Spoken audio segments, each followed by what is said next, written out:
দেখতেছি সব ছেলেই তো ধোকা দিয়ে দিয়ে একটা থাকতে আরেকজনের কাছে চলে যায়, আবার দুইটা গার্লফ্রেন্ড রেখে আরেকটা নেয়, একটা সাথে রিলেশনশিপ থাকা সত্ত্বেও আরেকটা মেয়েকে ভালো লেগে যায়। বাংলাদেশের সব ছেলেরা তো এরকম, বিদেশি ছেলেরা এরকম হয় না। আরে আমার কোনো ছেলে নাই, আমি কোথা থেকে বিয়ে করবো? কারোর কোনো ছেলেই তো পাই না, আমি বিয়ে করবো কোথা থেকে? একটা ছেলে তো দরকার। আমি যদি বিয়ে করি আমি ভাবতেছি আমি বিদেশি বিয়ে করব, কারণ বাংলাদেশে কোনো ছেলে আমার ভালো লাগে না। তো বিদেশি কোনো সুন্দর দেখে ছেলে দেখে বিয়ে করে ফেলবো, এটাই প্ল্যান আছে। না না না, আমার ছেলে একদম সিম্পল হলেই চলবে। দুবার শেখ, অনেক বেশি কোটিপতি সেটা লাগবে না।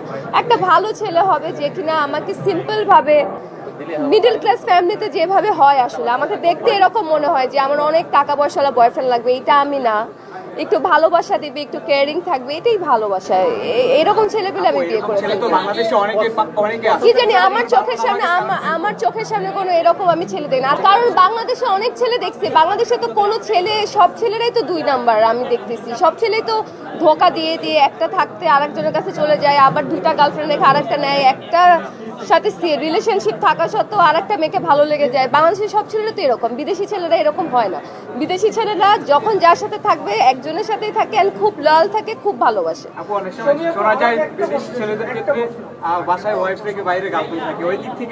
না না না, বিদেশি ছেলেরা ওয়াইফ ডিভোর্স দিয়ে তাদের গার্লফ্রেন্ডের কাছে যাবে। আপনি বিদেশি ছেলের ব্যাপারে আইডিয়া কম, এক এক জায়গার ছেলেরা এক এক রকম হয়।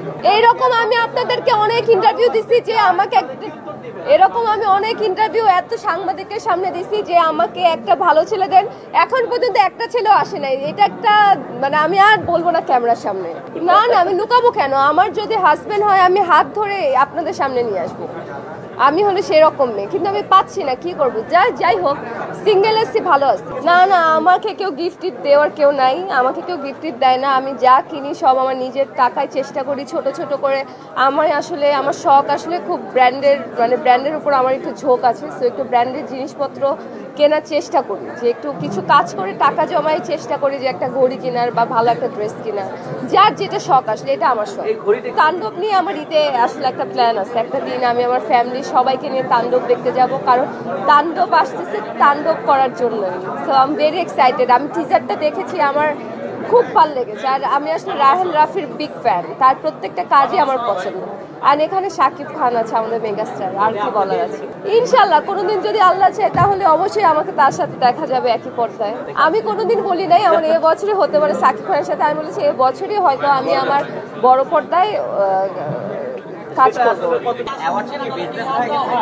বিজনেস এখন আমি নিজে তো মানে অনেকগুলো অ্যাওয়ার্ড পেয়েছি এবছর। আমি এটা নিয়ে কোনো কথা বলতে পারবো না যে আসলে এটা এই জায়গাটা কি বিজনেসের জায়গা নাকি না। আমার মনে হয় যারা ভালো কাজ করে জুরি বোর্ড ওদেরকে দেখে আসলে ওদেরকেই অ্যাওয়ার্ড দেয়। আমি ঘড়ি খুব পছন্দ করি, আমার আসলে ওয়াচ খুব ভালো লাগে। মানে এক একজনের এক একটা ফ্যাসিনেশন থাকে, তো আমার ওয়াচ খুব পছন্দ। কিন্তু আমার অনেক কালেকশন যে আছে ওয়াচের, এটা ভুল। দামি দামি এত টাকা আমি পাবো কোথায় যে আমি এত দামি দামি ওয়াচ নেবো? একটা দুইটাই আমার টাকা দিয়ে কেনা। এটা একটা ঠিক, আসলে অ্যাওয়ার্ড প্রোগ্রাম এখন আসলে অনেক বেশি বেড়ে গেছে। এখন প্রত্যেক দিনই অ্যাওয়ার্ড শো হয়, আমি তো সবগুলোতে যেতে পারি না।